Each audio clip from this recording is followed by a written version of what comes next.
Okay, here we are again, part 6, coping with caregiving. Amanda. Patty.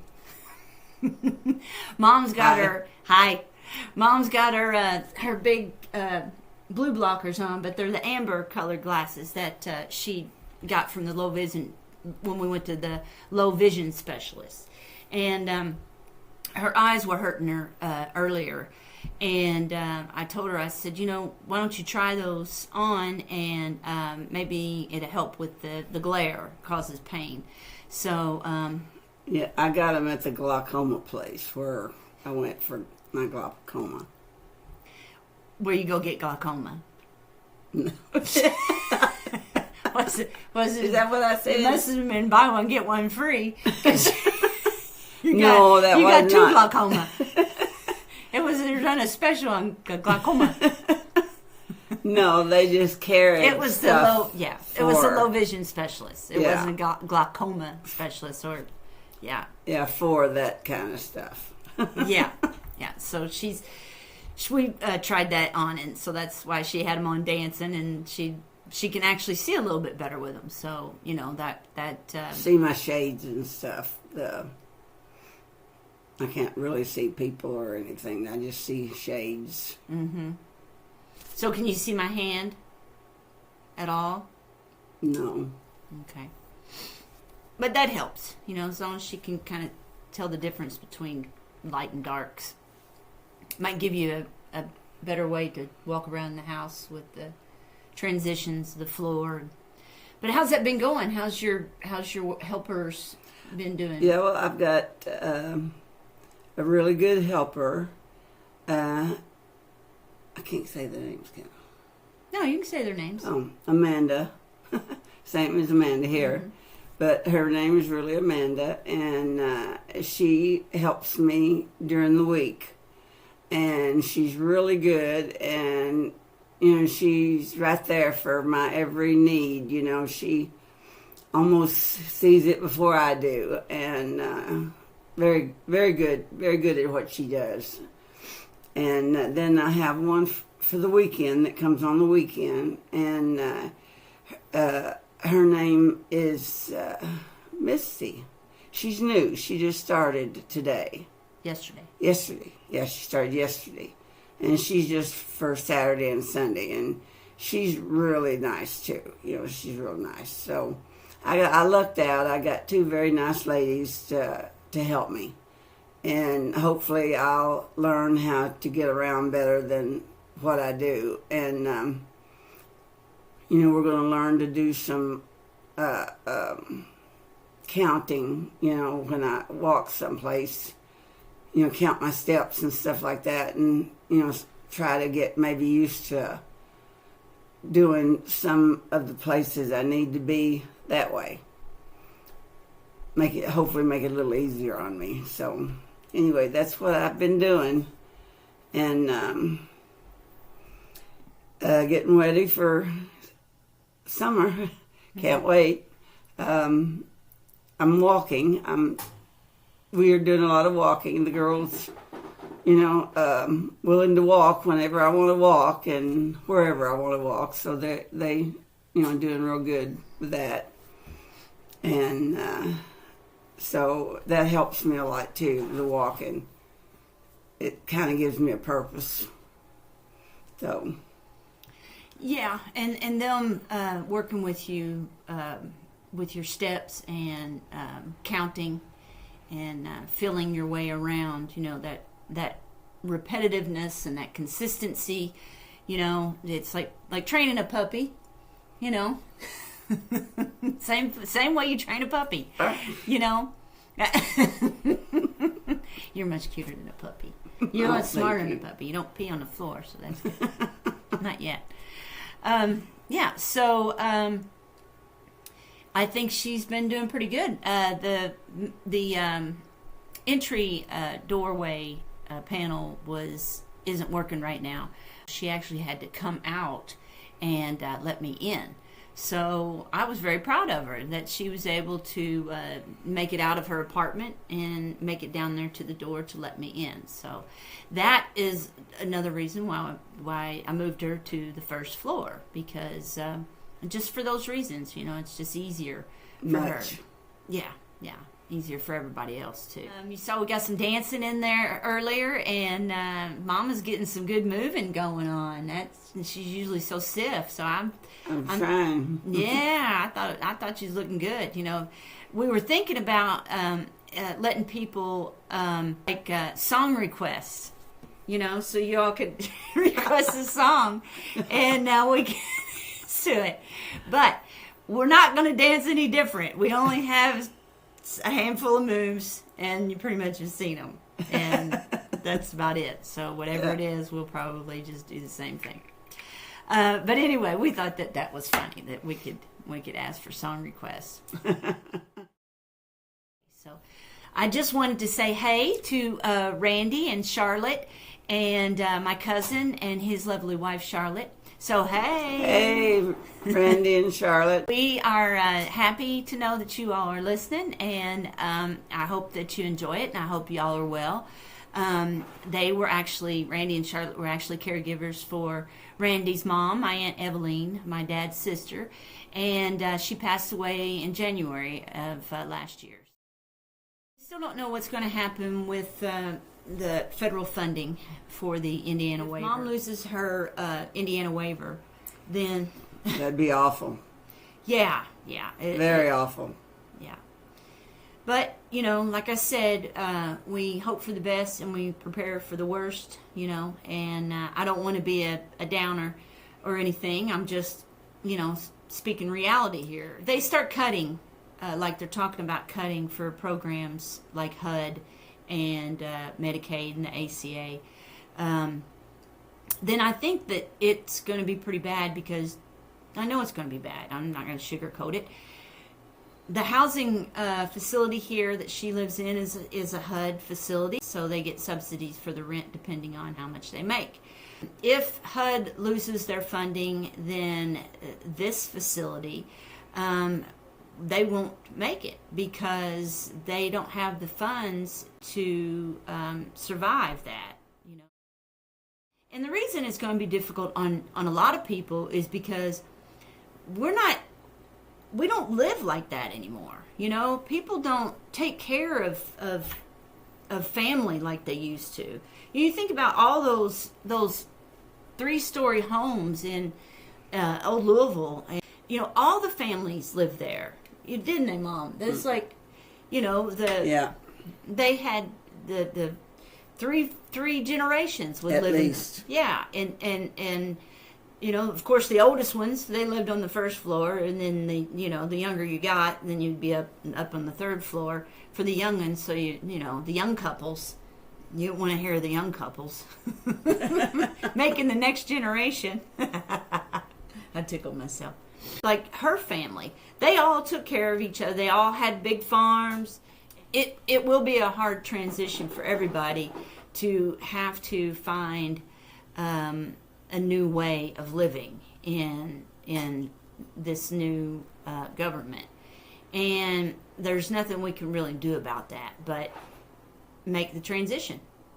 We don't have a choice. So, and that's what we'll do. We'll make that transition. But my fear is, what about people that don't have any families at all? We already have a homeless problem. We already have a housing problem. So it doesn't make any sense to me. There'll be a lot of people here that won't have a home. They'll have to find themselves a home because they don't have children and stuff to fall back on to, take care of them. Yeah. And that's the reality of this. And that sucks. Yeah, it's a terrible situation. I think the hardest part is that they've been living with those funds. That's how they survive. And when that gets just pulled out from under them, like it probably will, then, what are they supposed to do? These people don't want you to have, any help from the government. But, there's a whole list of things that you could say, well, maybe this or that, and these people would need the help.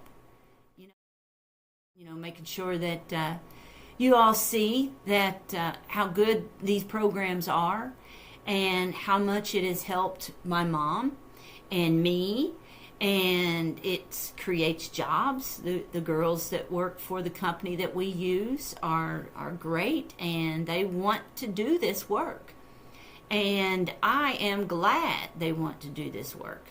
And they're good at it. And it's incredible. I mean, they're just wonderful, wonderful people. The baby boomers, my mom included in that group, of course. That's a big generation that's retired and are in need of a lot of assistance. That group did not have a lot of inherited wealth. None. My family didn't have. We were all farmers from Kentucky and Tennessee. They had farms. They didn't have Social Security back then. They didn't have Medicare. They might have had a pension if they served in the Civil War. But they didn't have anything but to sell their farms and to live off that money. There wasn't anything to pass on. And, my mom's parents, they both answered FDR's call to serve their country. My grandfather, her dad, he joined up in the Navy at 30. He was 30 years old. He didn't have kids, and her mother and him hadn't got married yet. And so, yeah, he had kids. We found out later through ancestry, but none that he knew about at the time. And my grandmother, her mother, joined the Army, and she was a beautician because that's what she did. She had a beauty shop. And so they both served their countries and during the war. And my grandfather was injured during the battle in the Coral Sea. They've sacrificed a lot. And I think that a lot of the baby boomers are in that situation. And a lot of their parents, made a lot of sacrifices for this country. And they need that assistance. They should be allowed to live the rest of their days with dignity. And my mom will because she has family. But a lot of people won't. And so I just hope that everybody is thinking about those folks who really need the help.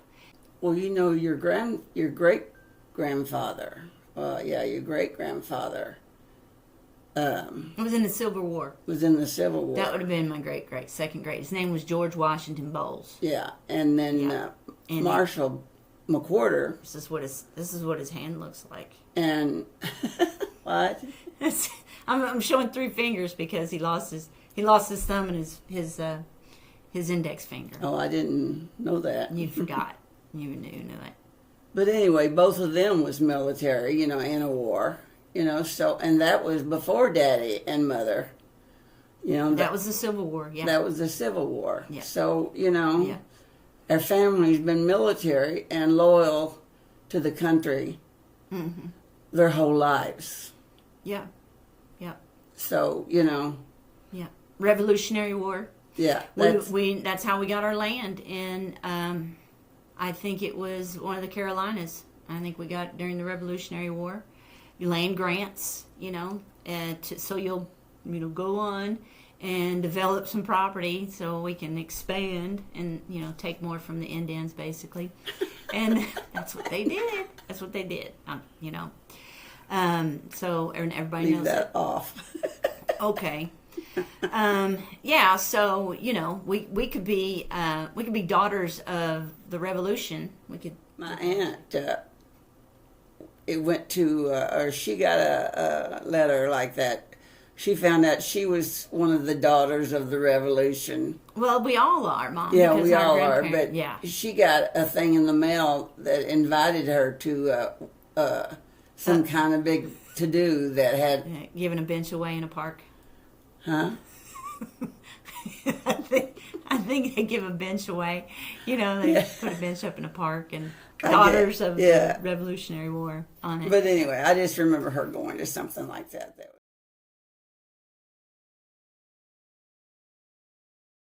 Up again, and just want to say thanks for watching. And, Thank you. And we will see y'all next time. Bye. Bye.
See y'all in the fall.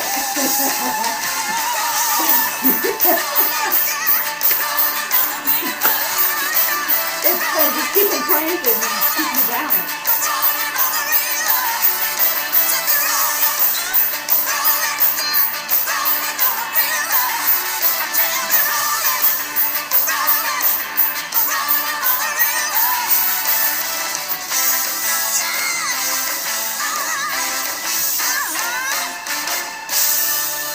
Right.